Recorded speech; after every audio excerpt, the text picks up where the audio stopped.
बार्शी टाकळी शहरातील बंद पडलेल्या किसान जिनिंग परिसरात 1 वर्षापूर्वी उघडकीस आलेल्या मॅफेड्रॉन ड्रग्ज निर्मिती प्रकरणात स्थानिक गुन्हे शाखा अकोला पथकानं मोठी कारवाई करत फरार आरोपीला भोपाळ येथून अटक केली आहे।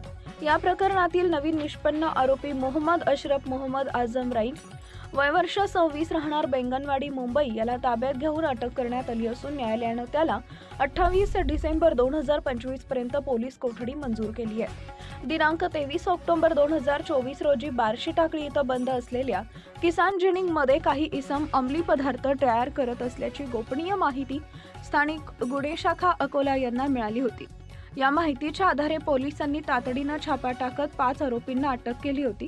कारवाई दरम्यान 5,548 किलो मॅफेड्रॉन ड्रग्ज, त्यांच्या निर्मितीसाठी लागणारे विविध केमिकल व साहित्य असा एकूण 2,38,000 रुपयांचा मुद्देमाल जप्त करण्यात आला होता।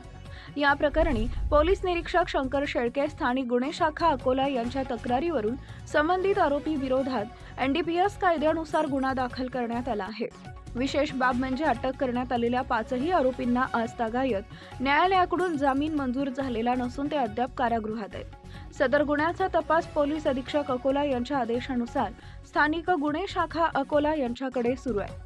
तपासादरम्यान अटक आरोपी जतीन जगमोहन दोषी राहणार भांडूप मुंबई याच्यासोबत संगनमत करून फरार आरोपी मोहम्मद अशरफ राईन याने मॅफेड्रॉन ड्रग्ज तयार करण्यासाठी आवश्यक असलेले केमिकल बार्शी टाकळी येथील ड्रग्ज फॅक्टरीत पाठवल्याचं निष्पन्न झालंय। या माहितीच्या आधारे स्थानिक गुन्हे शाखा अकोला पथकानं 24 डिसेंबर 2025 रोजी भोपाळ येथून आरोपी मोहम्मद अशरफ राईन याला ताब्यात घेऊन अटक केली आहे।